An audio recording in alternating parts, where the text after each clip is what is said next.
خبر شامل کرتے ہیں۔ گوجرانوالہ میاں شکیل احمد سے جماعت اسلامی کے زیر اہتمام پاک فوج سے اظہار یکجہتی کے لیے پاکستان زندہ باد انڈیا مرد آباد عوامی ریلی نکالی گئی، جس کی قیادت ضلعی امیر جماعت اسلامی مظہر اقبال رندھاوا نے کی۔ ریلی میں ضلعی جنرل سیکریٹری علی رضا حسنی، ضلعی نائب امراء عمر فاروق گیلانی، ڈاکٹر محمد شریف، زونل امیر فرقان عزیز بٹ کے علاوہ جماعت اسلامی کا رکن، سیاسی سماجی شخصیات، وکلاء، ڈاکٹرز، شہریوں کی کثیر تعداد نے شرکت کی۔ پاکستان زندہ باد انڈیا مرد آباد ریلی شیرامالا باغ سے شروع ہو کے پرانا ریلوے اسٹیشن پر اختتام پذیر ہوئی۔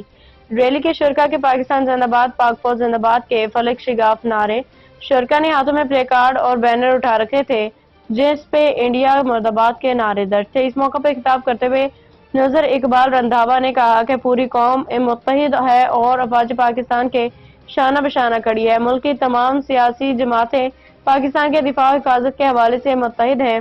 وطن عزیز کے دفاع کی خاطر ہم پاکستان کی بہادر افواج کے شانہ بشانہ کھڑے ہیں۔ پاکستان نے بھارت کے بزدلانہ حملے پہ بھرپور جوابی کارروائی کر کے ناقابل تسخیر قوم ہونے کا ثبوت دیا ہے، جس پہ پوری قوم کا سر فخر سے بلند ہو گیا ہے۔ وقت آنے پہ وہ جان دینے سے کبھی دریغ نہیں کرے گا۔ انہوں نے کہا کہ مکار دشمن نے پاکستان کے 5 مقامات پہ بزدلانہ حملہ کیا، جو نہ صرف پاکستان کی سالمیت پہ حملہ بلکہ خطے کے امن کو بھی خطرے میں ڈالنے کی کوشش ہے۔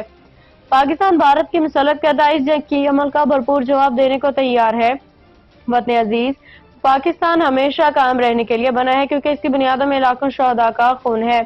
اس کی طرف میلی آنکھ سے دیکھنے والوں کی آنکھیں پھوڑی جائیں گی۔ پاک فوج کا شمار دنیا کی بہترین افواج میں ہوتا ہے۔